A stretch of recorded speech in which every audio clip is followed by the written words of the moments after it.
Hello বন্ধুরা, আজকে আমি বানাবো মিষ্টি সিমই। কম সময়ের মধ্যে দুধ সিমই রেসিপি আমি বানিয়ে দেখাবো।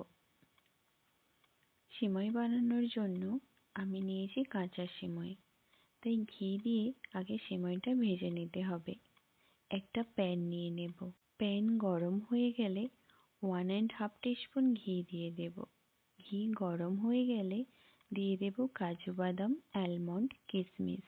বাদামগুলো আমি ছোট ছোট করে কেটে নিয়েছি।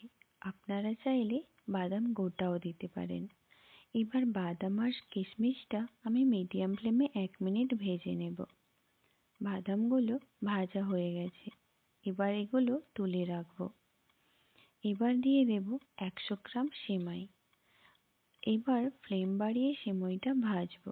সেমাই ভাজার সময় হাতা দিয়ে কন্টিনিউ নাড়ব।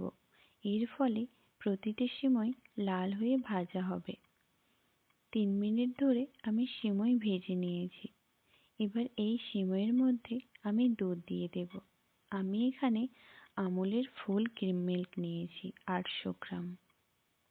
ক্রিম মিল্ক নিলে অনেক তাড়াতাড়ি দুধ মোটা হয়ে যায়, বেশি সময় ফোটাতে হয় না, আর খেতেও অনেক সুস্বাদু হয়। আমি যেহেতু ক্রিম মিল্ক নিয়েছি তাই সেমাইয়ের উপরেই দুধ দিয়েছি। আপনারা যদি নর্মাল দুধ ইউজ করেন তাহলে এক্ষেত্রে দুধ আগে ফুটিয়ে অর্ধেক করে নেবেন, তারপর সেমাই দেবেন। আর গুঁড়ো দুধ অ্যাড করতে পারেন, এতে দুধের ঘনত্ব বেড়ে যায়। এবার একটা তেজপাতা আর একটা এলাচ দিয়ে দেব। 3 মিনিট দুধ ফোটাবো। 3 মিনিট পর চিনি দেব 3 স্পুন। আপনারা নিজেদের স্বাদ মতো মিষ্টি দেবেন। আর দেব 1/3 টিস্পুন লবণ। এবার 5 মিনিট ফোটাবো আর হাতা দিয়ে নাড়তে থাকবো। 5 মিনিট ফোটানোর পরে ভেজে রাখা বাদামগুলো আমি দিয়ে দেব।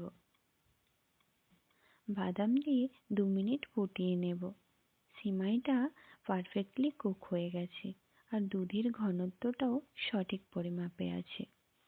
এই সময় আমি ফ্লেম বন্ধ করে দেব আর গরম গরম পরিবেশন করব।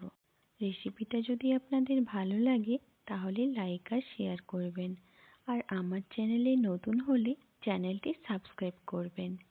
ছোট্ট নোটিফিকেশান বেলটি প্রেস করতে ভুলবেন না।